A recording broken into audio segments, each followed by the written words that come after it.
And I'm laying there. After you fall, you're just like, what in the world like a just self-check. happened, right? Literally. And then this guy comes over and he's like, are you okay? Are you okay? And it's Patrick Stewart. So I've just had this trauma. So these are things that don't happen in, Yorba Linda, California, where I grew up. It's like... Number one, get in my Band-Aid. Exactly. He's like, can I help you? Can I take you somewhere? And I'm like, yeah, if you could beam me over to the Can you take me to med sick center. bay? Yeah, Take me to exactly. sick bay. Yeah, take me to the Dr. Crusher can help me out, please. Like, just keep it going. And he's like, oh, forget you. I'm out of here.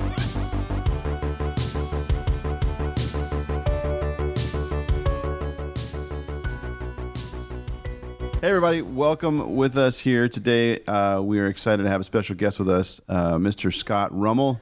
And you may not recognize him per se, but over the course of this interview and his accolades and mostly his voice, you're going to recognize him. So, Scott, thanks for being here with us today on Beyond You're the Backlot. welcome. You're welcome. We are we're really glad to have you because the more we've learned about you, it's not just your massive years of talent and your voice, but we're finding that you're kind of wired a little bit like us because of your fan from Totally. film, movie, locations, all that kind of stuff. Absolutely. Yeah. As a little kid, I loved movies. My movie tastes were kind of beyond the rest of my generation.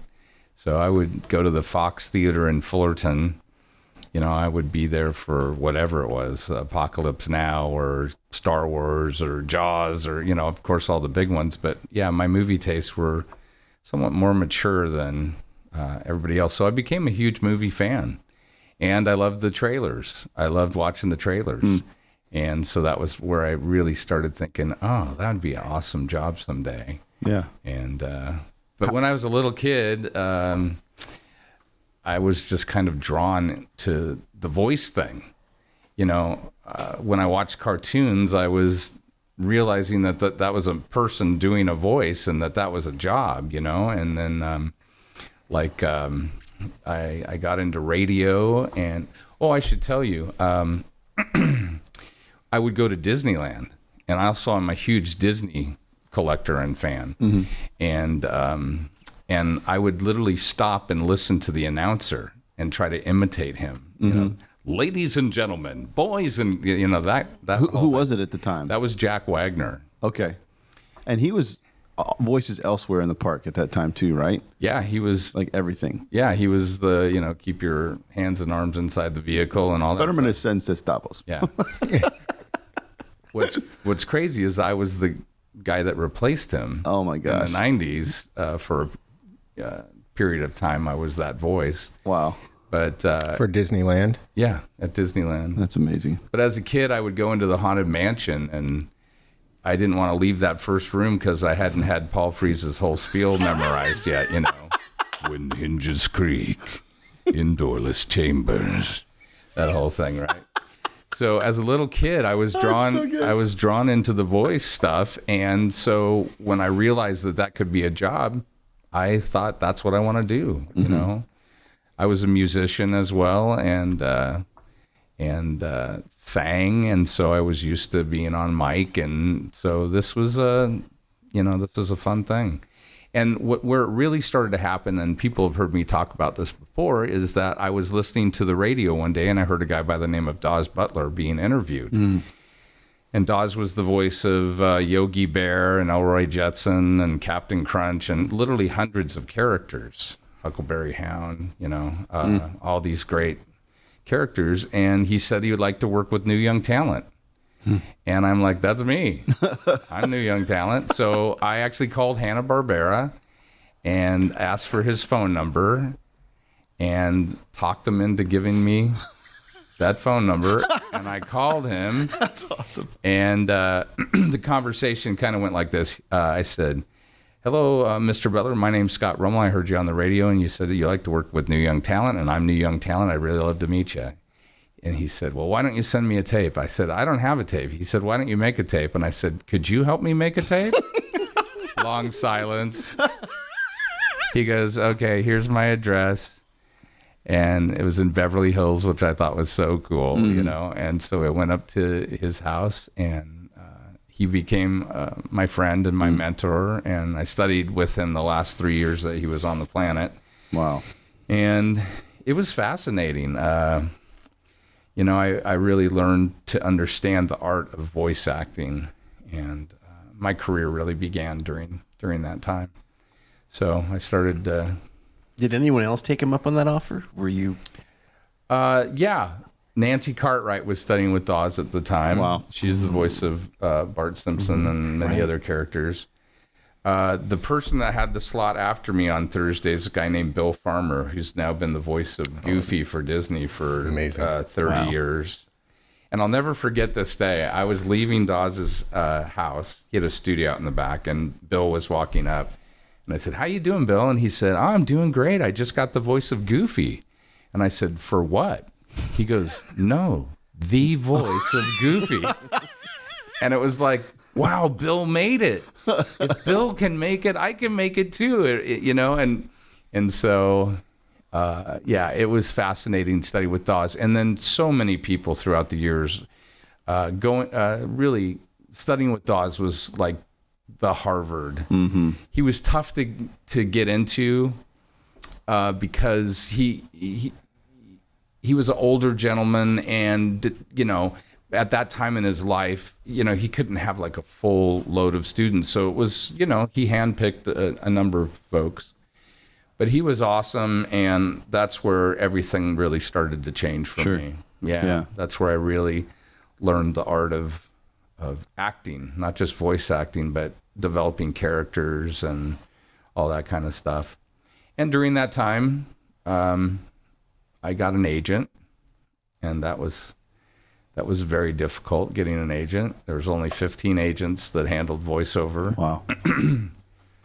So, like, and I've heard this in other realms of Hollywood where it's a specific talent, and like I had friends that are you know, were up and coming musicians in Hollywood, but there were certain areas where they weren't ever going to get in because there was such a historical guard of people that had been a part of it from the beginning. Like, you know, well, we're never going to get on the Oscars band or the Oscars orchestra because those people have been doing it for years. And it sounds like the young talent thing was something you were stepping into an older guard of people that had been voiceover people, right? Yeah, totally. I mean, it was a group of people that had done it. And now were they recognizing, like, we can't do this forever? Like, you know, it's interesting because as a voice actor, you can work until you pass. Yeah. Hal Douglas, one of my favorite movie trailer voices, worked until his 90s. And just a beauty. I mean, you talk about a voice that was the stuff that you guys like. Mm-hmm. Hal Douglas was, you know, I know everybody refers to my good friend Don LaFontaine, who's passed, but Hal Douglas. Did you ever see the Jerry Seinfeld comedian trailer where there's a guy sitting in a booth and he goes, "What do you mean in a world?" Yeah. Oh, in a world, right? Yeah. That's Hal Douglas. Wow. So he worked from his horse ranch in Connecticut until he passed away. Wow. And and Peter Thomas, one of the great narrators. You guys might know him from Forensic Files. He's the narrator on that. He worked to his 90s. So I think we all feel like as our voices age, we get more life experience. There's more wisdom. The subtext and the way we touch a word changes. And so, I you know, maybe there's not as much work, but there is work for... Sure. So, you know, I don't think I ever plan to retire. My voice will become something different because back then, when I was in my 20s, I was doing right now at Del Taco. I was doing that kind of stuff, right? Yeah. So you grow into whatever the voice is, and so That just made me want to go to Del Taco. yeah. Can we get some tacos? Yeah. But that's the stuff that I started doing because that's the stuff that was appropriate for me.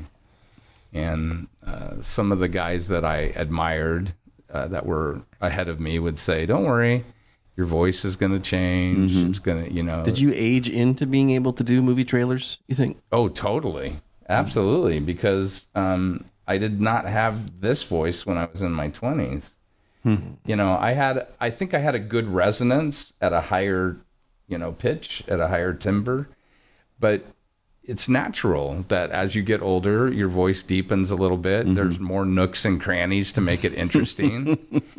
Also, it's a muscle. And so, you know, I don't know if you have ever seen a singer and you wonder if they still have their voice because you haven't heard them in years, and they're actually better because they've kept up. They've you know, and so I use my voice every day, and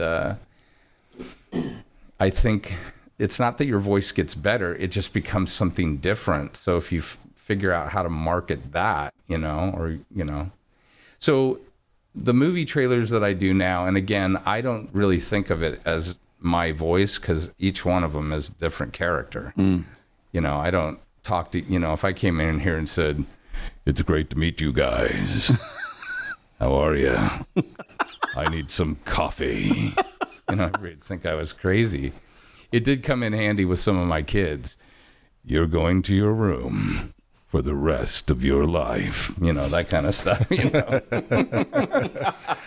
But no, I don't talk that way. So these are characters and voices that I've developed. And I approach each movie very differently.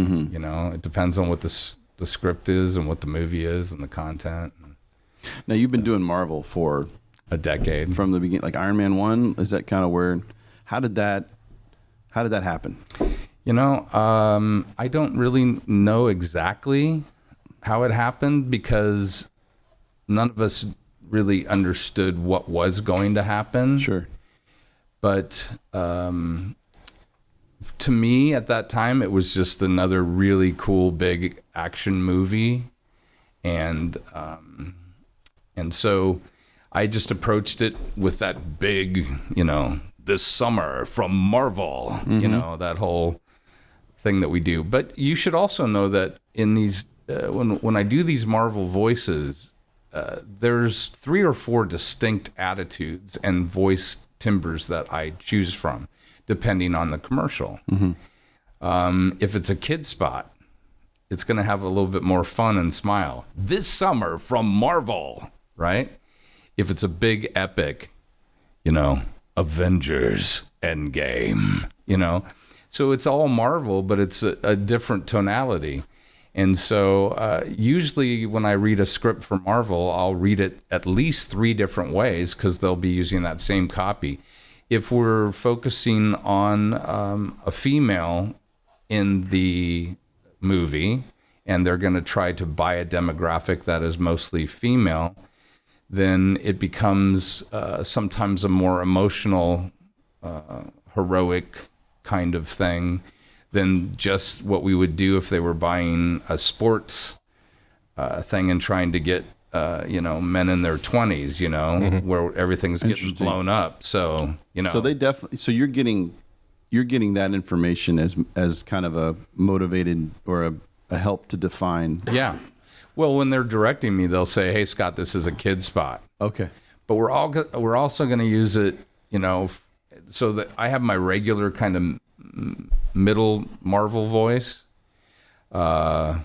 "This summer from Marvel," and then there's the more "this summer from Marvel," and then there's "this summer from Marvel." You know, it's Yeah. like, so Each one's different. Each one has a different feel and tone and demographic, and so I think once they realized that I had some flexibility in my sound, that they were going to need a voice that could sell to all the demographics. And so, yeah, it's just the biggest blessing. I mean, I love the Marvel films, but you know, I'm also the voice of many of the Academy Award films. You know, and now nominated for 4 Academy Awards: Phantom Thread, Dunkirk, whatever.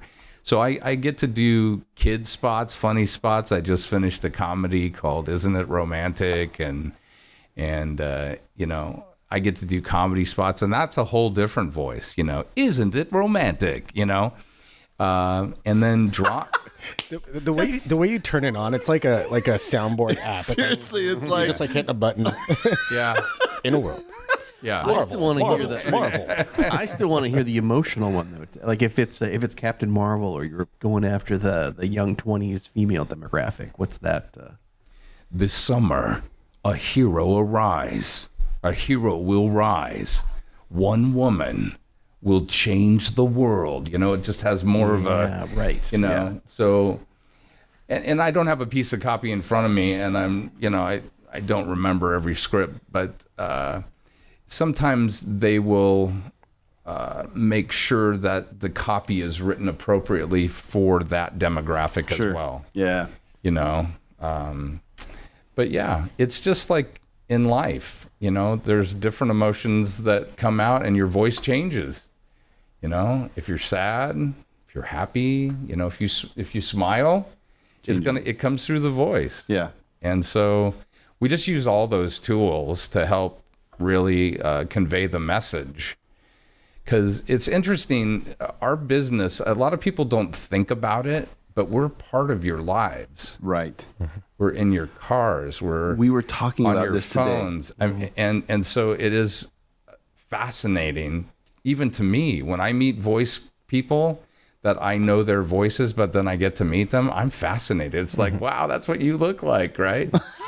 That's awesome, you know? Didn't see that coming. And many times it's shocking because you have a picture of what you think that voice is. I'm sure right now a lot of people are maybe doing that with me, you know, because they go, oh, I know that voice. I know who that guy is. But anyway, I forgot where that was all going. Well, we were talking about this today. Like, there's this odd thing about you talking about being in everyday life. It's almost as if like the VOs and trailers and things like that. You don't want them to be. They can't be too there, right? They can't be too obvious, but they also have to help move the trailer along. So it's almost like there's this. You find the right voice at the right balance that helps move the trailer along in a way that doesn't take you away. Like, so did you just perceive that, or did you actually read that somewhere? no, perceived it totally. Okay, so that is such a intuitive perception because that is exactly the case. Yeah. We are just there as one of the tools, Right. like the graphics, like the music, Absolutely. like the actors, to just help tell the story. But the interesting thing that's one of the biggest trends that's happened in trailers, almost from the time that I got into it, was that the actual trailers in the theaters used to have guys telling you what was going to happen next, the whole thing, yes, right? And I came into trailers at a time where trailers were really, the voice part of trailers were going away. It's very rare that you hear my voice in a theater anymore. And I always love it.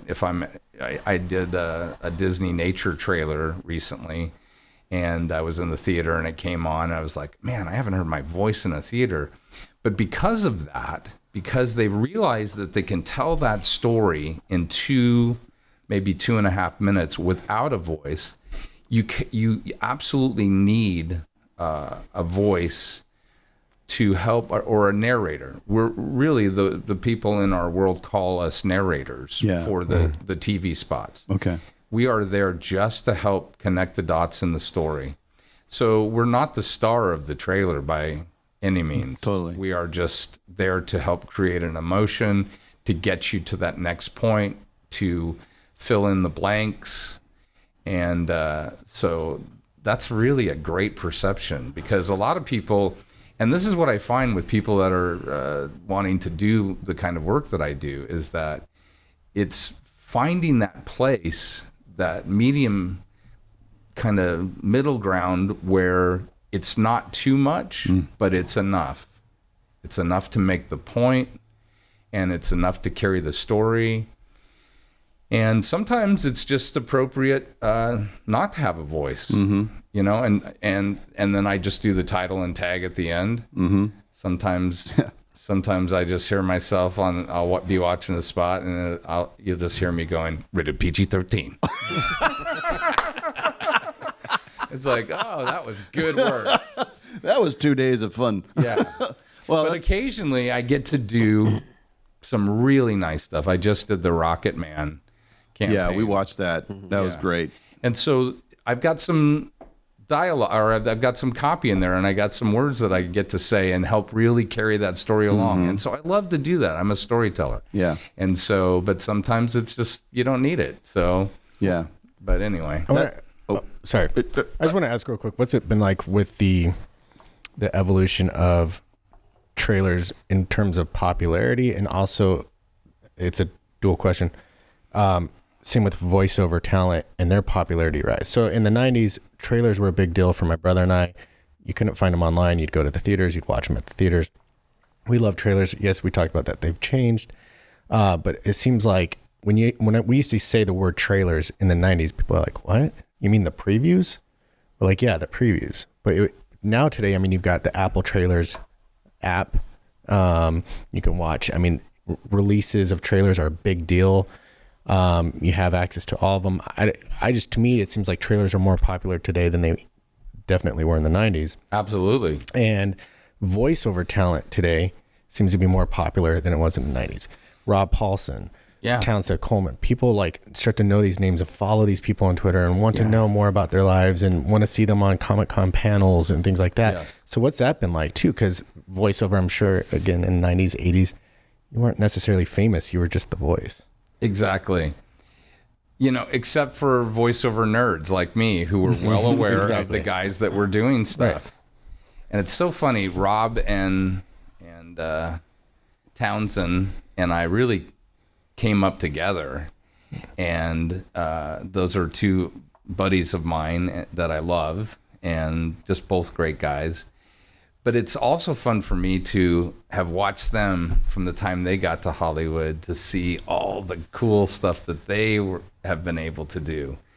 And like Townsend, I don't know if you know, but he was the voice of NBC for, did you know that? Yeah. Yep. So for probably 15 years doing must-see TV and all that whole stuff. And Rob has done so many cool things, Animaniacs, and but anyway, but you were talking about popularity. Yeah, just the shift in popularity. Yeah. So here's what I'm going to say to you. What's really interesting today, more people see the trailer, and when we say the word trailer, we still call the TV spots. I mean, they're TV spots, but it is the trailer industry, even though the same people that are creating the trailers for the theaters and many times the posters and all of that stuff, they're all the same marketing teams. So, but more people see the trailers than see the movies. So, and a lot of people don't think about that. Yeah. But we're trying to get them to come and see the movies. But, my mom is probably not going to go see Avengers Endgame, but she will call me and say, hey, I heard you on that Avengers, right? So so there's all the demographics see this stuff, and we do have to tell this story. We don't give away the endings, and we hopefully, but more people see the trailers and the TV spots than actually see the film. So it's very interesting. And because now, like you were saying, whatever trailer you want to see, you can just go see it right now. You and I right now could pick any movie that's ever been made, and go see that, look at it on our phones and see it. And it's just a fascinating time where the content is just there. So, but because of that, so much competition for your eyes and for your dollars to come. So it's made the trailer industry really have to step it up, and really it has to look like something absolutely special. And then I want to just talk about your question about the voiceover thing. Like when I was a kid, nobody had ever even seen a picture of a voiceover person, right? It was just like, that was just like, a guy in the orchestra or whatever. And so I have been there for the rise in popularity of voiceover and people being fascinated by that. And for me in the early days, I had to kind of seek these people out. I had to figure out where they were and who they were, and and go meet them and, have lunch with them. And I couldn't just go on the internet and hear interviews with Right. all my favorite voice actors. And so I had to work at it because I was fascinated by it. And so it's been interesting to see the popularity. It's good and bad because sometimes it takes away that mystery a bit. And so, one of the things that we always think about is that we don't want to be overexposed. Interesting. You know? You're consciously thinking about that. Yeah. Like people would be surprised that sometimes, if I'm on 3 horror movies, I don't want to be just the horror guy, and then you don't want to be overexposed as the horror guy, but to have, one great horror movie a year, like I did, It, Oh yeah. which is one of my favorites I've ever done, Yeah. It's great. and so to do that stuff occasionally and not get overexposed in a single genre is good. But I think it's become kind of an acceptable thing. But in the old days, our clients weren't so keen on us going out and doing interviews, and nobody had really ever seen Dawes Butler's face before, even though he had done hundreds of characters. Mel Blanc was a different story because Mel had been, on TV as a sidekick, and people knew who he was. But a lot of us were very guarded about, especially in those early days, about exposing our faces or doing interviews. And Will it bring you back for the sequel? Because do they think in that terms? Like, we had this voice for the first one. Let's keep the ball rolling. Like, it depends. Yeah. Sometimes they'll change creative teams and it'll go okay. to a new creative team, or all the people that were working on that movie have either left or ascended to higher places. And this is a true story. I don't know if I get in trouble for this story, but oh, these are good. 2 people that I worked with in the early days at trailer houses have gone on to huge heights, right? And so literally right before Avengers Endgame was opening up, I think it was midnight, and the president of Walt Disney Movie Marketing and the vice president, who I've known since they were they were editors and things, were literally directing me and directing my session. That's how important this movie was to them. Like, everybody takes it like so seriously. And, here these guys are up at, 1:00 in the morning editing to make sure that, so we all take it very seriously. I don't know why I answered a question that wasn't asked, but enjoy it. But I am curious about that. Like, so I remember the hype of the anticipation of that trailer coming out. Yes. I mean, my people are gosh. like, is it going to be today? It wasn't today. Dang it. Is it going to be today? Yeah. And I remember it was like week after week, they're like, this is it. The trailer's going to drop today. Yep. We know it. And it didn't drop. They're like, man, when is Disney going to give us the next one? What's up with Marvel? Like, if you looked on Reddit, people were just flipping out. When's the trailer coming out? So when you did record the trailer, like, I'm sure the non-disclosures and stuff. I mean, do you actually get to see it? Do you get to see it weeks before? No, you're just doing the voice? Okay. You're doing the voice without seeing any of the footage. Yeah, no, I don't see the footage. Okay. If I'm really, really lucky, they'll have a cut where I can hear what the action is, but I will always ask, what is the music? Okay. Because that helps set the tone. Totally. If it's sweeping orchestral, then I know that this is going to be a prestigious spot. If it's just kind of a drone and not music at all, I know it's going to be kind of intense and thriller-esque. And so I always ask, what's the music that you're using? And it helps set my brain to whatever voice tone that would be. More lately, in the old days, we didn't get anything because we were the first thing recorded, and then they would cut to us. And but more lately, they'll say, "Hey, would you like to hear the spot?" And I'll say, "Yes, I'd love to."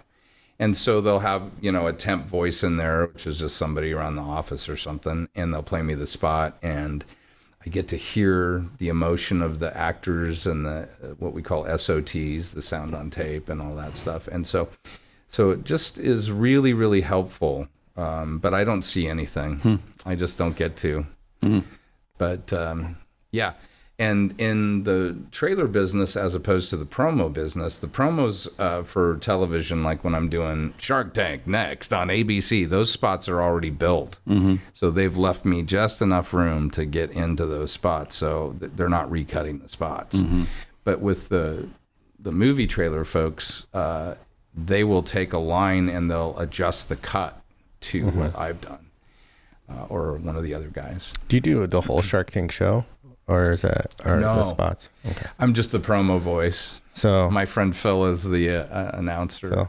and he's awesome. And but promos is been a huge part of my life as well. As soon as I started doing the movie trailers, the network started. So I literally have done promos on every network. At the same time, you could turn on ABC and hear me, then go to CBS and hear me, and then the CW and hear me, and still I work for ABC and Fox and the CW. I've been doing that show Supernatural. You guys ever seen that? It's Yeah. been on for many years. Yeah, very long time. So that's a whole different voice. That's like supernatural. It just has a breathiness to it, and as opposed to Extreme Makeover Home Edition next on ABC, right? Yeah. Or Shark Tank, the sharks are in a frenzy, right? Yeah. So it's really just like any other actor taking a role, looking at the script and doing what's appropriate. You've used the word subtext a couple times, and I think the some of what you'd said too about there's the voice element, but there's all kinds of other backstory, however you want to describe it, that goes into right. You said character, so is that something that you develop and pitch, or do you take the direction and then it goes into the Scott Rummel machine and you get to deliver this? So this is like a guitar player who has a bag of tricks. Okay. And he has these crazy high licks and these beautiful chords and all these things, and there's no wrong choice, but there may be better choices than other choices. But just to have that whole bag of tricks there, right? So Dawes Butler really taught me about this. I'm wondering if I could recall this moment that we had together. I had done a commercial for like Kellogg's or something, and I would bring him the script. And I think the copy was something like, I love Saturday mornings, the smell of my mom baking in the kitchen, freshly mowed grass, and my dog Rover barking somewhere in the distance. Okay? So Dawes was teaching me about subtext, and he said, by touching one word in that thing, you can tell a whole story.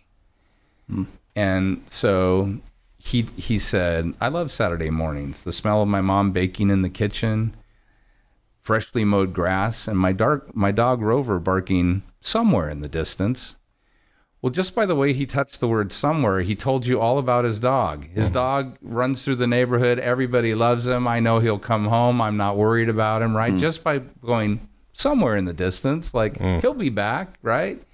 And so I think that was one of the first times that I understood that the way you touch a word can really change its meaning and tell a story, and that every word's important.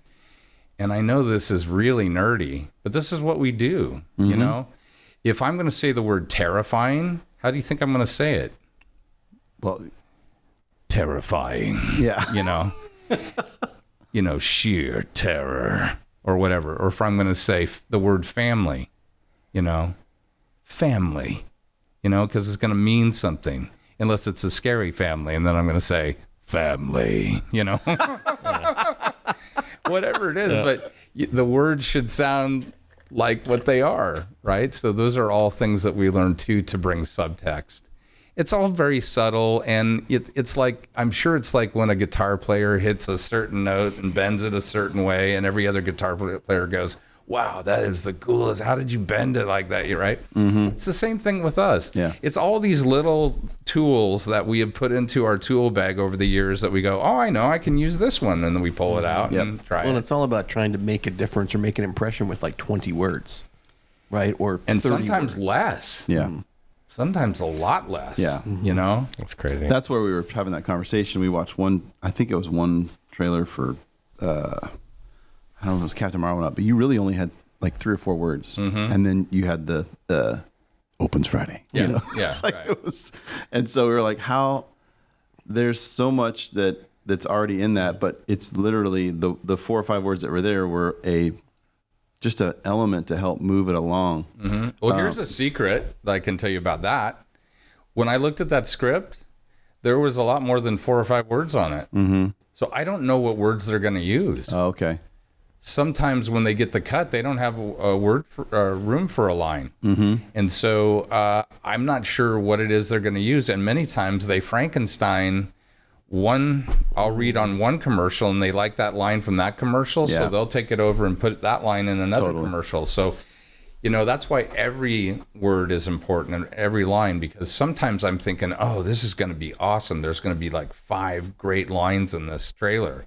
And it comes out and it's just one of those lines because that's what they had time for. And by the way, that's all they needed to help tell the story. Right. You know? Has social media made it more difficult, or is it just another element? So going from trailers for films or trailer for theaters, TV, and now the social media aspect where it's like, Endgame was a great example. In 5 days, in 4 days, Yeah. in 3 days, like it's Yeah. a repetitive element. Has that, obviously it's more work, but It's more work. Yeah. Yeah. It's awesome. I wish they would start at in 100 days, in 99 days, in 84 days, the anticipation. But they would just have you say 80 and then 4 and they would cut it together. That's right. Oh, we've already got 4. Let's just cut that Yeah. one back. Okay, in 4 days. Save a Okay. little money. But yeah, we love that. It's funny too. You should know a lot of the commercials that we do are in anticipation of what is going to happen. Mm-hmm. Like I think before I don't know if I want to tell these secrets. Anyway, Feel free, if you don't want to let the cat out of the bag. well, I would just say that they anticipate is now the #1 movie 2 weeks in a row. Oh, sure. Yeah, you're Right. bagging some of that early, just in case. And on the Academy Award things, we never know what the nominations or wins are going to be. So, and now Phantom Thread is nominated for 10 Academy Awards, 8 Academy Awards, 7 Academy Awards.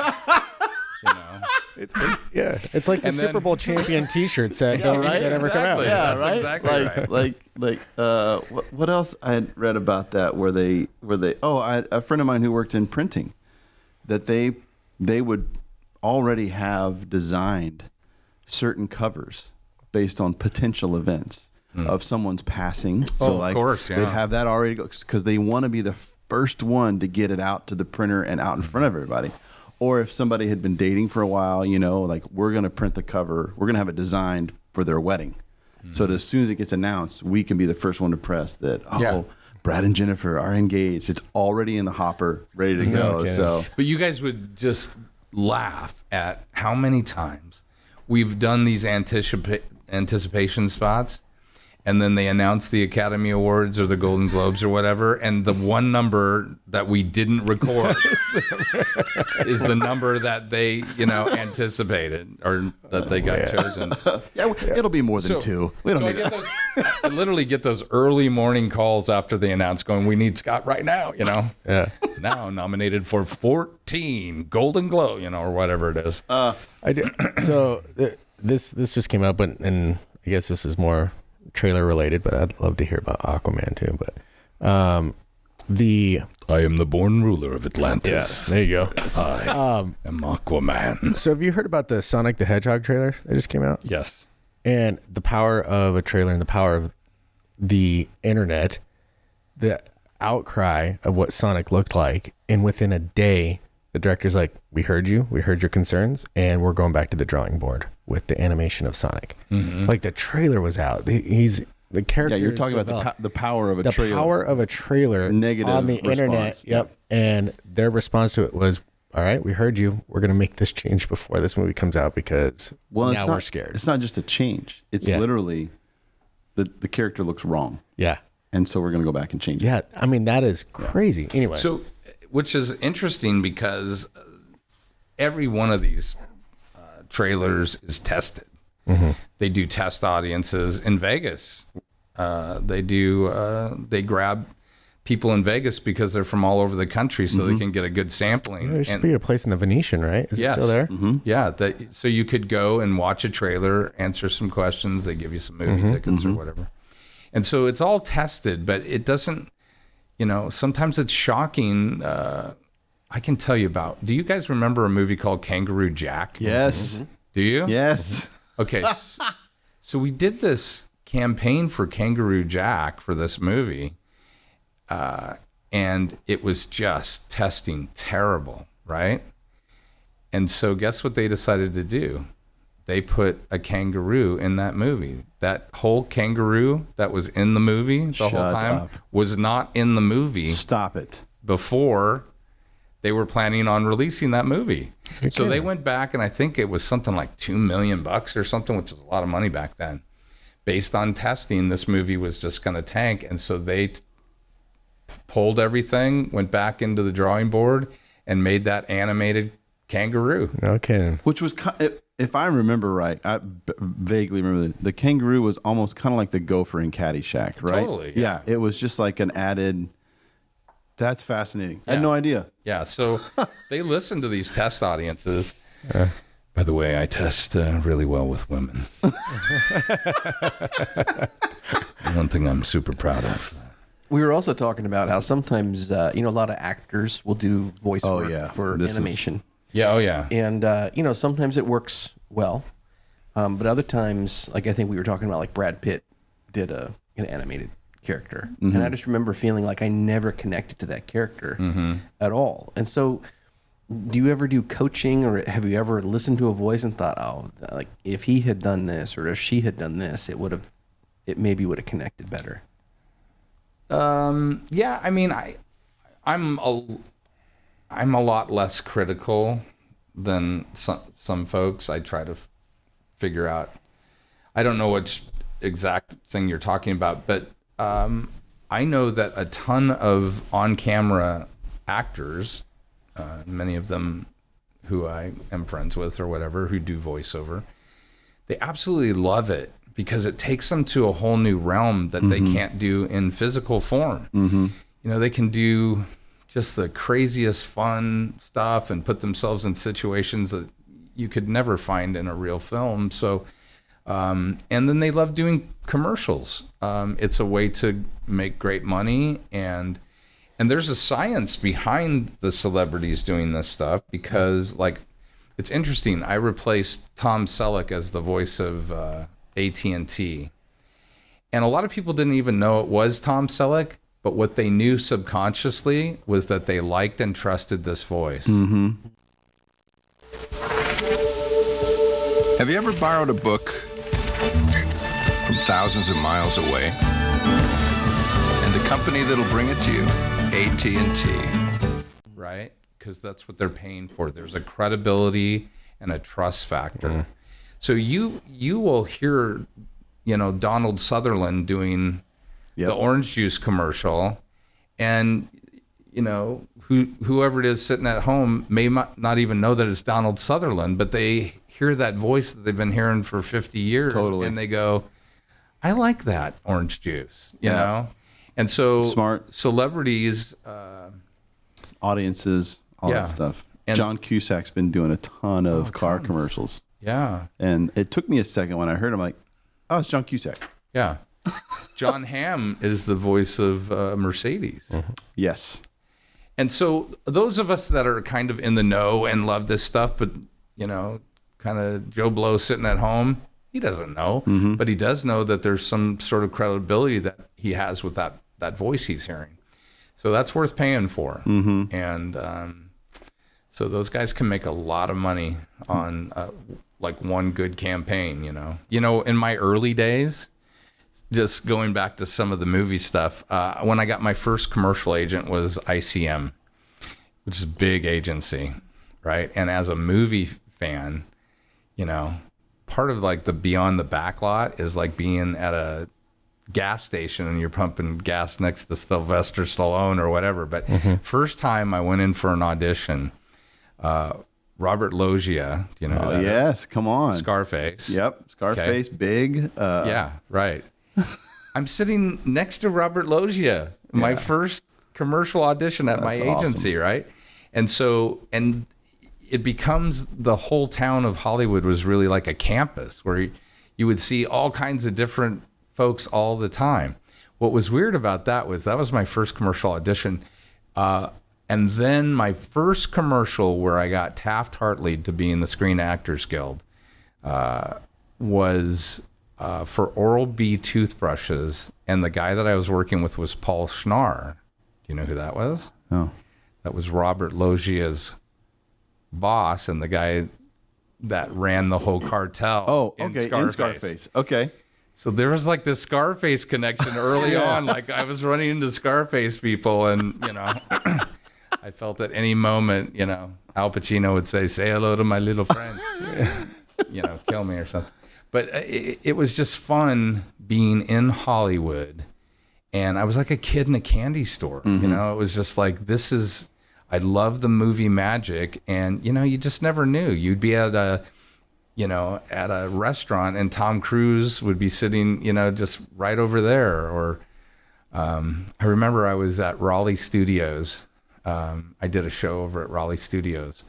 Kevin Costner, who went to Cal State Fullerton. Mm-hmm. Did you know that? I didn't know that. Oh. So, yeah, Kevin Costner went to Cal State Fullerton, and then he went up and became a grip at Raleigh Studios, and that was his education in film, or part of it, a big part of it. So when he actually started making movies, Raleigh Studios is like one of the oldest lots, and it's a really cool lot. It's right across the street from Paramount. And so I was doing this show, and I was walking to where I was. I said hello to this security guard who was walking around, and then I noticed this green Mustang. And I was like, oh, that is cool. It's like a Mach 1 green Mustang. Then I noticed that the license plate said Crash. I'm like, holy smokes, this is the car from Bull Durham, Oh my gosh. right? It's just sitting right there. Yeah. So I say to the security guard, I say, is this the Bull Durham car? What's it doing here? He goes, oh, they gave that to Kevin after he finished the movie. And right then, Kevin Costner walks up and goes, get away from my car. And I thought he was serious. And the security guard like grabbed him and said, no, Kevin, we're going to try to steal it or whatever. And so it's just a weird thing. Like Kevin Costner is standing there. And so then I introduce myself and tell him that I'm from Orange County and, you know, Cal State Fullerton, and my wife went there. And it's just like, they're just normal folks, and that's just the work that they do. But, you know, it's just so cool to be in those situations, and especially as a movie fan. Yeah. You know? That's been fun hearing from you a little bit, because, again, this all came out of being fans of movies, but also not just fans of the films, but everything that goes into it, the people behind it, the places that become iconic as a result. And so all of us tend to find ourselves when we're on vacation or we're out and about, like we're always looking, which is, again, where all this kind of came from, and be like, hey, let's do more of this. But you yourself kind of have a little bit of that as well. Yeah, wherever I travel, I try to find what movies were filmed there, and then go to those locations and find them, and just think it's the coolest thing. I love to find iconic movie locations, and you can find them everywhere. They're literally in every city, right? But what was super fun for me when I started working in Hollywood was actually like on the lots. So I would like finish my voiceover job or whatever, and then I would sneak out, and, you know, I had a pass, So I would go explore the back lots and the sets, and it was just fascinating. And one of the coolest things is to be on a back lot all by yourself. There's like nobody else there, and you're just like walking in these cool streets. And it's I was cast as the town disc jockey on a show called Webster. Do you guys? Yo, I remember Webster. Absolutely. So I remember driving onto the Paramount lot for the first time through those beautiful Paramount gates, right? And, I had a dressing room, had my name on it. And, it was just like, can this really be happening? Am I really at this place? And I think it's because these places are so well guarded, and you can't just go there. It's not like you can just go, oh, I want to go there, and and then have kind of free reign to walk around and stuff. So there's these kind of guarded, magical. It's almost like Willy Wonka's chocolate factory, and they just open the gates for you, and you get to walk in and see all this stuff. Another funny Paramount story. Have you guys been to the Paramount lot? Yes. Okay. So that big wall that they paint the sky on? Yeah. You had the pool in front of it. So that big area they used for parking when they're not shooting. Right. So I was working there one day, and I parked down, and then I was walking up this little ramp to get out of the pool area, right? And this green Jaguar comes around so fast, and literally I had to jump out of the way, and I fell back down that ramp and skinned myself up. And I'm laying there. After you fall, you're just like, what in the world like a just self-check. happened, right? Literally. And then this guy comes over, and he's like, are you okay? Are you okay? And it's Patrick Stewart.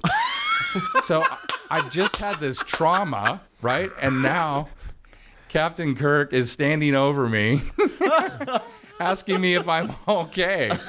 So these are things that don't happen in, Yorba Linda, California, where I grew up. It's like, Number one, get in my Band-Aid. exactly.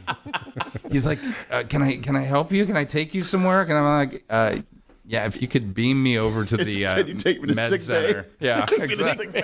Yeah, take me to the Dr. Crusher could help me out, please. Like, just keep it going. And he's like, oh, forget you. I'm out of it. One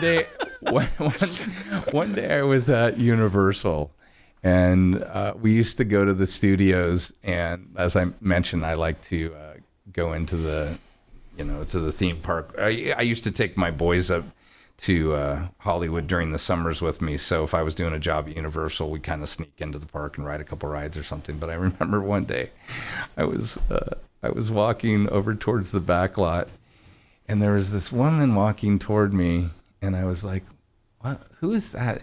And she was dressed like as a caveman, and she was carrying a dog, and it was Elizabeth Taylor carrying her little dog, and she was doing the Flintstone movie. Oh my gosh, yes. Just crazy stuff, Yeah. like, there's that was, Elizabeth Taylor dressed as a caveman carrying her dog walking to her trailer, right? I mean, these are things that for me as a movie guy, it's just fascinating. Yep. It's so 100%. I was on the Warner Brothers lot, the not the main one, the alternate one where the Friends fountain is and things like that. Can't remember what that one it's called, but anyway, there was a Star Wagon. I'm like, ooh, I'm gonna peek my head inside and I want to see a Star Wagon. And I start to walk in, and it's Johnny Knoxville just sitting on the floor. They were filming Dukes of Hazzard, and I genuinely was shocked that there was somebody even in there. And I'm like, I am so sorry. And I'm like, that's Johnny Knoxville. I'm saying I'm sorry too. Like, I felt so stupid, but then afterwards I'm like, that was awesome. Like, I totally, there's like this bragging rights of like, yeah, I walked in on Johnny Knoxville Well, like in his you said, Star Wagon. I always approach them as people. Like, my wife, when I see people, I will talk to them because I approach it the same. Like, it's just people. Like, I'm don't talk to them. I mean, I'm not gonna like fawn over it, or I'm not gonna be asked. I don't even really ask for autographs. I just love to be able to say, I met so and so last night. They were really cool. They were really fun. They had, and to banter briefly back and forth. And you can kind of tell sometimes when it's like, okay, that conversation's over. All right, cool. I'm not gonna press it anymore. But it's always fun to like, you bump into somebody. It's like, hey, I really appreciated your work in that. Oh, thanks. Who did you see from SNL that you jumped on the elevator with them and just Tim Meadows. ditched your wife? Tim Meadows. Tim Meadows. Totally. Yeah, we were going to see Adam Sandler and a bunch of other former SNL guys. And so we were walking to the Hard Rock Casino. As we're walking in to go to the theater, I see Tim Meadows come out of the elevator and start walking. And we're kind of in stride. And I just I walked, and my wife was like walking this way, and she looked, and I was gone. And I walk over, and I'm like, "Hey, Tim Meadows." He's like, "Yeah, man." I was like, "Hey, we're going to see you tonight at your show. We're looking forward to it." You know, he's like, "Oh, thanks, man. Well, I'm going to go grab a drink." I was like, "Oh, okay, cool." Well, and so he walked off this way, and I turned around, and my wife is gone. I look over, and she's standing over, like, "Are you done?" So, and that's another thing is about that kind of etiquette. I mean, if you normally would say something to somebody just to be nice or friendly or whatever, or, good morning, hello. But you find yourself riding elevators with stars, you know, and it's like, you know, if it's early in the morning and stuff, the last thing they want is to, Sure. you know, and even if you love their body of work or whatever, sometimes you just got to, you know, let them have their space. Yeah, especially in a bathroom. All right, let's just be honest. Nobody wants to have a conversation about their film standing in a urinal next to somebody. Like I remember reading for the voice of Honda, and sometimes they're trying to decide if they're going to go celebrity, but I literally am sitting there and Richard Dreyfuss is sitting across from me looking at the copy, right? I'm like, how can I compete with this, right? So I would be in these situations, and generally, you know, if you have something to talk about. Do you remember John Tesh? Yes. Okay. Oh, yeah. He was the host of Entertainment Tonight. Yes. So I'm going to tell you a story. And syndicated radio, like massive. But okay, so he had this show, Entertainment Tonight, that was on, right? So I'm at an audition, and there's this blonde guy sitting across from me, and his hair is kind of messy. He has a white T-shirt on and jeans, and I think sandals. I'm like, I know this guy. I know this guy from somewhere. And so I go, I know you. I think, did we go to high school maybe? Where'd you go to high school? He goes, no, I don't think we went to high school. He was really nice, but he was like, I said, are you from Orange County? He's like, no, I'm not from Orange County. So then it hits me. This is John Tesh, the host of Entertainment Tonight, right? And I go to him, I say, I just thought of it. It's that nightly national TV show that you host. I think that's where I know you from. And he starts laughing. He goes, I thought that's what it was, but I didn't want to say anything, right? But he was just so, you know, you always saw him in a suit with the hair perfect and everything. And now, you know, but they're just folks, you know? And so that, you know, I try to, you know, if I really do think I know somebody or something, or if I really am somehow their work touched me, not that I just like it or whatever, because, you know, people hear that all the time. Oh, I love that you did this. And you were mentioning Aquaman earlier, because I never really had any kind of fans at all before Aquaman. I had no idea what I was getting into when I became the voice. Oh, by the way, the person that answered the phone at Hanna-Barbera that gave me Dawes Butler's phone number was the Andrea Romano, who cast me as the voice of Aquaman in the Justice League series. How full circle. Is that crazy? That is wild. So Andrea has won like so many Emmys, and she's just awesome. But anyway, you guys will like this story, I think, because I had been at this. I was doing, I think, AT&T or something for a couple of years, and it was the studio that Mark Hamill was doing the Batman series, and he was doing the Joker. So I would see Mark all the time, like in the lunchroom, and say hello, and he was fascinated that I did kind of the movie stuff and everything, and just great, normal, you know, it's like, you know, what's on TV right now? Would there be a TV on or something? What's on the news? And, you know, in that situation, I wouldn't even mention Star Wars. You know, it's just like, no, it's just like, he's a person, he's at his job. You're not going to go, man, I really loved you in Star Wars. Oh, really? How original. It's like, he's just a guy. And so, But here's where it got crazy. So I went over to Warner Brothers and read for Aquaman, and they cast me. So it's my first day on this cartoon series, and I hadn't done a ton of cartoon work. I had played some roles in Rugrats, if you ever watched that show. So now I'm the voice of a superhero, right? And so this is a big deal. My boys were at the perfect age where it was going to be cool for them that their dad was like on the show and stuff. And so I go to the studio, and Mark Hamill is cast as Solomon Grundy on the first episode. And Mark comes over to me immediately when I get there, and he like gets kind of close to me and he goes, "Scott, how much do you know about Aquaman?" I'm like, I know how he sounds. And he goes, "Do you know anything? Do you know how Atlantis sank? Do you know about his evil brother Orm? Do you know any?" And he starts going on and on because he is so awesome with the historic knowledge of comics, right? And it was just amazing. He was telling me all this stuff. So he looks at Andrea and he says, "Andrea, I need a half an hour with Scott before we can record." And she's like, "Mark, Scott's going to be okay. He knows the scripts and he's going to be good." She goes, "You can talk to Scott up until the time that we're ready to record." And literally he just starts telling me every fact about Aquaman. And it's just, just crazy. And then, so I'm hearing this, but I'm also taking myself out of this and seeing it from above, where Luke Skywalker is literally giving me an education about this comic book hero. And I can't even make sense of it. It's just like, it's the craziest thing. Like, I was front row at the Fox Theater in Fullerton, first two seats, watching Star Wars. And if somehow I could have had a peek into the future, that Luke Skywalker would have been lecturing me about Aquaman's history a few years later. Oh, yeah. So and this stuff happens in our business. And so it was so fun. But the thing about the fan thing I was going to tell you is, if you Googled Scott Rummel before, you couldn't find anything really.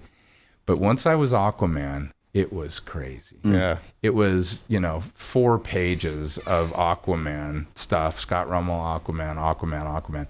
So then they invited me to Comic-Con to sign autographs.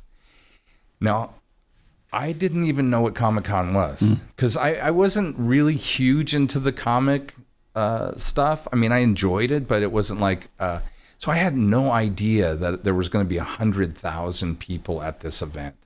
And they had invited me to come and sign autographs. And so I brought my 2 boys, Taylor and Cooper, down with me. And I was just overwhelmed. There was a 2-hour line for the cast of Justice League to sign. And I literally thought I was going to like some comic book convention where I was just going to sign a few things. It was literally, and then, it was crazy because I'd never experienced this kind of fan base where they are so intense.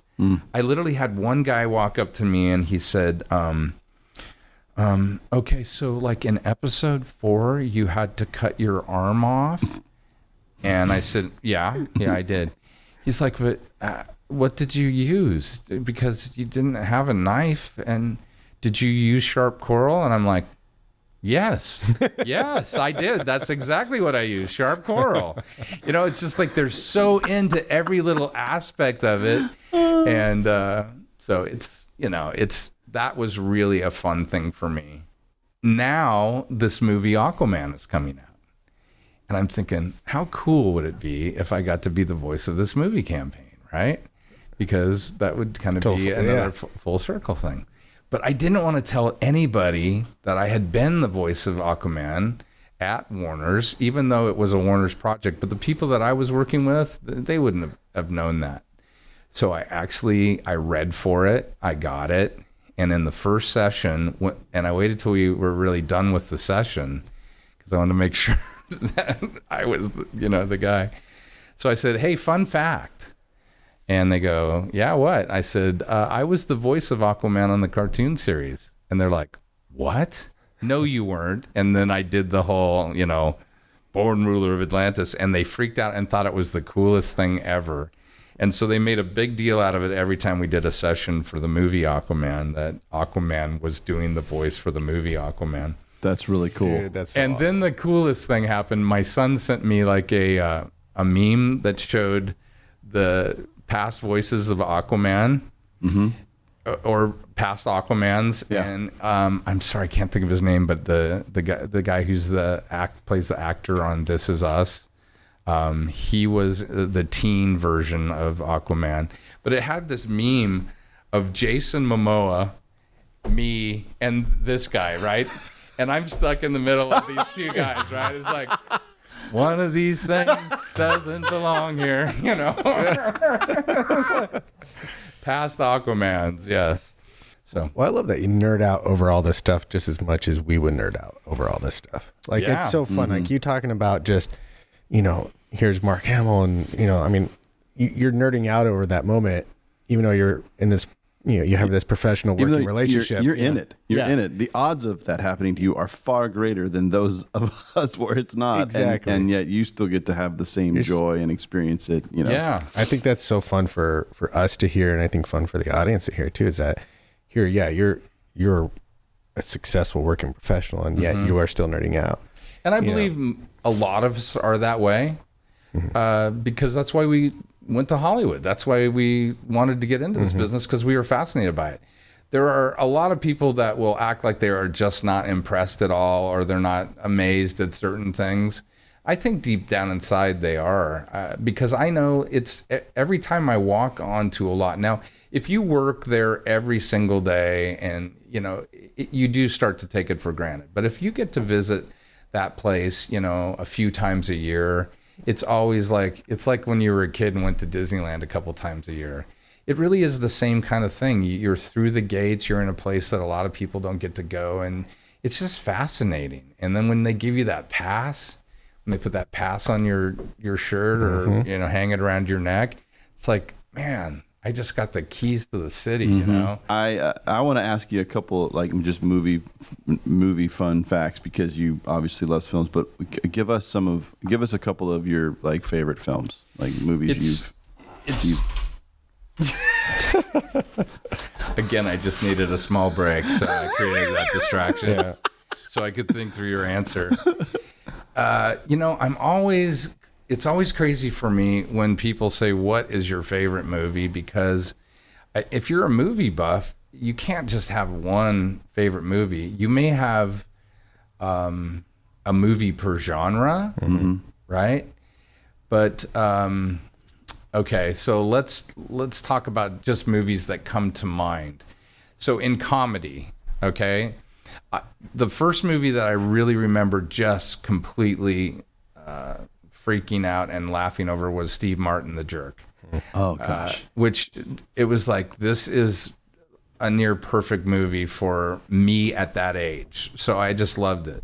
Yeah. And in comedy, I tend to love anything that Will Ferrell does, Anchorman. And probably Anchorman because I actually have known people like that, not necessarily news anchors, but just people that have an ego of that level in our business. And so that was fun. When I think of great dramas, A Few Good Men, I love that movie. Probably a movie that changed me a lot was Life is Beautiful. Oh yeah. That was a movie that I really needed to see at that time because my boys were little, and that probably really made me think about what it meant to be a parent. I love Captain America, like in the Marvel movies. That's one that I just really love. I love, let's see, what else? There's just so many. Yeah. I mean, it's hard to say because like when I was a kid, I would have told you probably Willy Wonka and the Chocolate Factory. One of my top 10 favorite films. Yeah. And still, I love watching I'll it. watch it. I own it. You know? 3 different ways. I'll watch it all the time. My daughter's 8 and she watches it all the time. want to view It's just- Yeah. Which blew my mind that she would be into. I'm like, no way she's gonna like this movie. So And she loves it. That is one prop I would love to nail down is the golden ticket. I have one at home. Oh my God. But I don't have it from that one. I have it from the Johnny Depp one. Okay. Oh man. Yeah, I'm but telling you'll you. get to see that and some Wonka bars. Oh, that my are gosh, made dude. of plastic. man. So You but talk about a film that just captured every imaginative element for me as a kid. Because I would go home and my aunt used to babysit me after she picked me up from school, and she had it on VHS, on Beta actually. She had a Betamax player, and so I would watch it every day, and I memorized it stem to stern. Never, I mean, it just became this film for me that I could not get enough, from the music to all of it. Like, and then I wanted to know everything about it. So did you know the Gene Wilder story about him agreeing to do the movie, that he would be able to take some liberties with the script? Yes, And do you know about the opening scene? I don't With know him about- walking out Yes. with the cane. Yeah. Yeah. like that was all his Yeah. improvised or his idea to do. Correct? Yeah. But do you know why he did it? No. He did it so that in the very beginning of the movie, so he walks out with the cane, and then all of a sudden he falls forward, does a flip, and pops up. And he did it so that would establish the whole basis of the character, that you would not know when Brilliant. and when not Yeah. to believe him. Okay. And that one moment, which really set the whole stage, you know? Yeah. And anyway, fascinating. I'm Isn't like a movie nerd. I love to go in Oh, and find out, why did he do that? Why did that happen? I love improvisational lines that become some of the most iconic movie lines in history. And so, yeah, I knew I liked you, Scott. I knew I liked you. When you talk about Willy So how Wonka. funny is this? This is the true story. We ran into each other at a premiere last night. Right. Which is, how Hollywood is that? I mean, it's like, you came up to me and you go, I think you're going to be on my podcast tomorrow. I'm like, oh yeah, that's cool, right? It's like, it's just, that's the world I live in. Yeah. I'm living the dream. Yeah. Meeting people at premieres, and then, but I would like to know, like, what are some of your favorite films from the 80s and 90s? Yeah. Like, what are some of the things that you guys... So you heard Willy Wonka. That's one of my top 10. We've talked about a few of these. Karate Kid was pretty life-changing for me. So you guys did an interview with Martin Cove. Martin, who I played poker with. Okay. Makes total sense. Yeah. And actually had dinner with he and his son, is Jesse. is Yeah. in the film business. And They're going to... But if you know Eddie Deason, then this is Yeah, if you knew Eddie Deason, then this is where it really gets weird. Do you remember Eddie Deason? The guy talks like this. Yeah. Yeah, so Eddie Yeah, was one of our first guests. oh, was he? Yeah. He's one of my Facebook friends. Oh, he's a trip. Yeah. He was on the Ferris wheel in 1941. Correct. And yeah, he was in War Games as like the first That's computer right. nerd of Yeah. all time in film. That's right. Yeah. So yeah, Eddie and I are Facebook friends, and I see his posts all the time and stuff. Yeah. he's I was actually awesome. going to mention earlier because he was one of these guys that talked about acting and then kind of got into voiceover work. That's how we connected on Facebook. A lot of my Facebook friends are in the voiceover industry, and so that's how we connected. Yeah, he's got an awesome, cool voice. Oh, his natural voice, and then when he talks, like the stuff that has opened up for him because of that, and he's able to be a working actor again because Yeah. his voice is so unique. Yeah, totally. And he was kind of a muse of Zemeckis. Really, is what we learned. Like Rob Zemeckis was just a big fan of his, and so that's how he ended up in Polar Express. And Yeah, which is maybe my favorite trailer I've ever done. oh, really? It's Polar Yeah, Express. connecting it all. It's If you go to my website, I don't know why, but if you were to ask me what is my favorite, okay. it's probably Polar Express. I got to say a lot of stuff, and it was just the words were beautiful, and yeah, Polar Express was a big moment for me in my career. And so anyway, if you go to scottrummel.com and you can view it there, Yeah. I think. Yes, definitely. Anyway, Everyone go check. But out Eddie Scott. Deason, awesome guy. So, but tell me, so like, I loved 1941.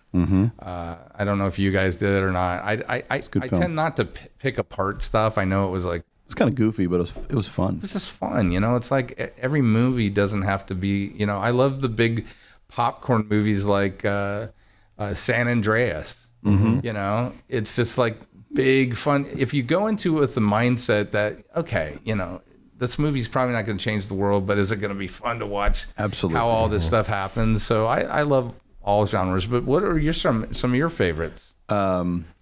So like Hoosiers was one of my just Gene Hackman. I am so sad that Gene Hackman is not acting. I mean, I miss him more, I think, than any other actor. Yeah. But I agree with you on anything with Gene Hackman. Crazy. I kind of grew up back there. My first elementary was in a small town in Indiana. And so when I watched that film, you talk about people that did their homework of landing locations and giving you that. I went to those games where each school was on each side and the place was standing room only and the place shook because of the cheering, and they nailed it. I'm getting goosebumps talking about it because they nailed it. And the casting, like the teams that were comprised of the kid who really wasn't that great, but he was on the team and who would every now and then have the winning shot. Like they pulled all of that together, and how much basketball meant to those towns. Like everyone had an opinion. Everyone was in on it. They killed that movie. And it's one of those, like, if it's on, I own it. But if it's on, I'm already in. Like I'm just, okay, Hoosiers is on. Where are we at? Okay. All right. Pick a fence. Here we go. Yeah. So it's interesting because we all love movies for different reasons. That you connected to that from your childhood.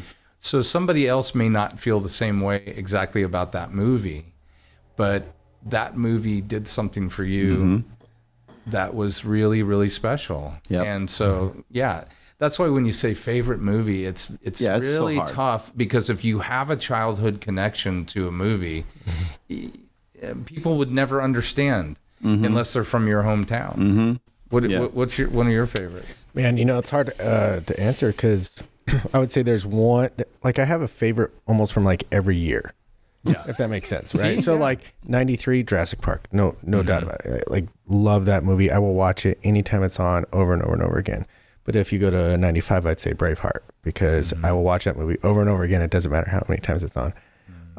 So yeah, it's hard. And I would say 98, I want to say Truman Show. I've watched that movie so many times because I love the whole feel of it. So I would say, like, there's almost like one from each little time period there where. So have you been to that town? I have not in Florida. I have not been there. I'd love to go there. Because that world in Truman Show just really captured me. And gosh, and that was one of those screenplays I ended up reading after the fact, and there's all these scenes that were cut from the movie that just brought me even more into that world. But I remember going into that movie thinking it was going to be total Jim Carrey comedy, and I walked out of it like, oh my gosh, this was so good. So it's hard. It's really hard for me to say. I mean, the 80s, so many greats. I mean, Jaws was my first DVD I ever bought. Wore that thing out. It's all over the place. I've had time to think about this. And so for me, it'd be in the theater. Like, what do I remember seeing in the theater? And I'm with you, 1977. I'm down at Westminster Mall, and Star Wars. Yeah. And it's really the first 3 minutes of that film just sets the tone. And I'm little, but, I knew something crazy different had happened that I'd never seen before. So then we fast forward, and in the later part of the 80s, I'm up in Incline Village, small mountain community. I know Incline Village. Yeah. And so there's, one theater up there. It's got like 200 seats. And I remember Raiders. Saw Raiders there. Saw E.T. there. Okay. But here's the funniest thing. Airplane comes out, right? My brothers go see it. They come home. So there's an early showing, later showing.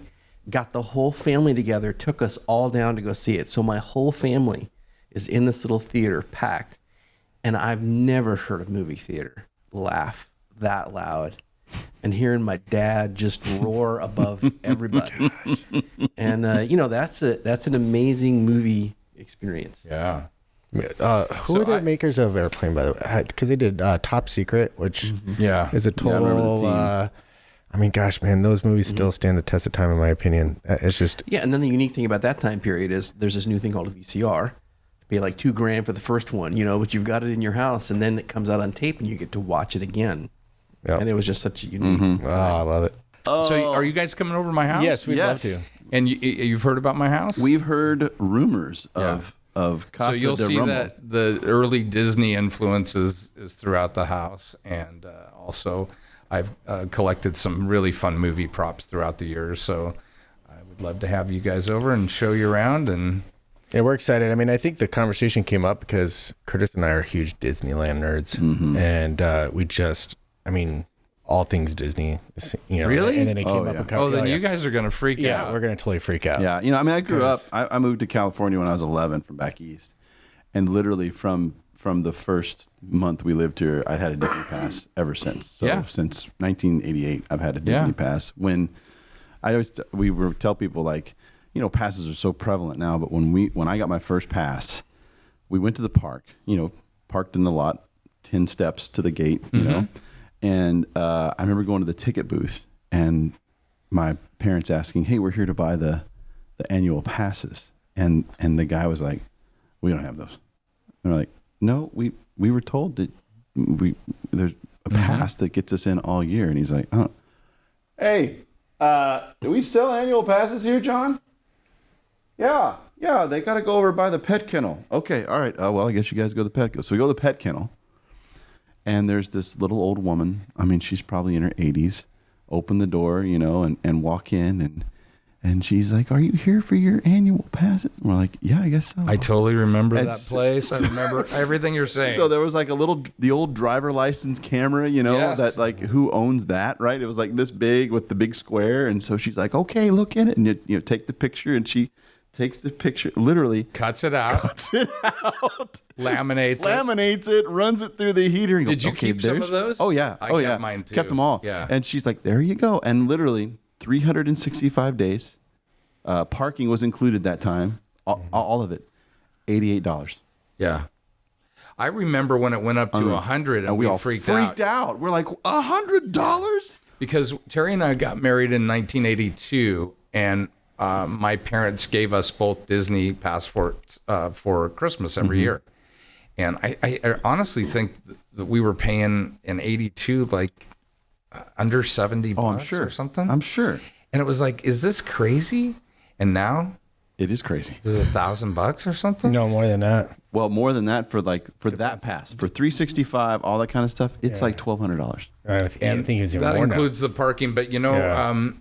it always makes sense to me because you get the percentage. I think it's 20% off of now. Merchandise and food and stuff. And so if you go over there and you're using it, then it still makes sense. And It still makes it's sense. such a fun date. Well, and you get the free photo pass and things like that too. I mean, They've added some stuff. we no matter how many times we go, Yeah. there's always something new that it gives us. Yeah. Like whether it's just an Avengers event that takes place Yep. in California Adventure, or if it's something in Disneyland that they're doing. Like, I mean, we joke about it, but every time we go, there's something new. Always. So last time I always went, a free a couple times ago, Cruella DeVille came up and made me dance with her. I'm like, Yeah. that was our new thing for this trip. I you did know? that dance Yeah. too. I have a picture of me dancing with her in front of the fire station. Yeah, in front of the fire station. Yeah. And you know, raise your hand if you've been to Club 33.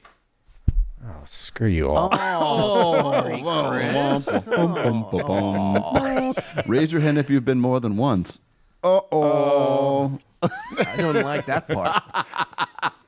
I have some Club 33 memorabilia. I'll show you. Oh, too. that's really awesome. Some fascinating stuff. Yeah, I think I am so happy.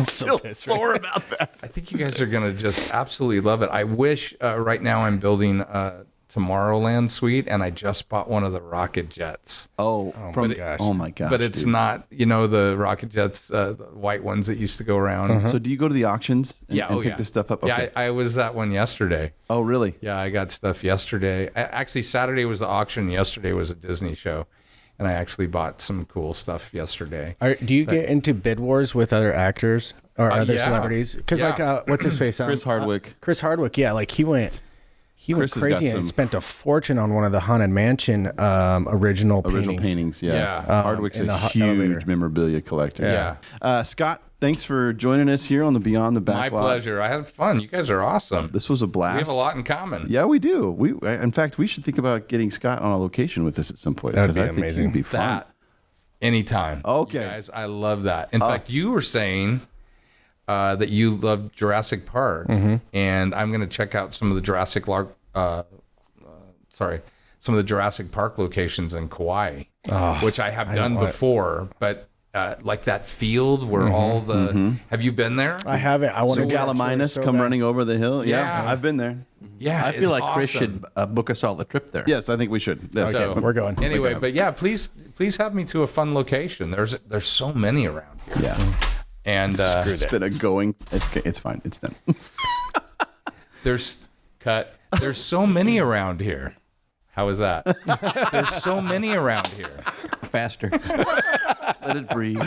Scott, thank you for joining us on this podcast. Anytime. Always want to remind you to check us out at youtube.com/beyondthebacklot. Make sure to subscribe. Click that little bell to keep up to date with new content. And be sure to go to scottrummel.com and check out more about Scott's career and the things that are going on. Check us out on Facebook as well as Instagram. Always stay in update with the latest stuff we're releasing for Beyond the Backlot. I think it would be really great if we close this out by Aquaman giving us a little shout out from to watch us next time. Don't miss Beyond the Backlot. Perfect. Thanks for watching, everybody. We'll see you next time. I need a script.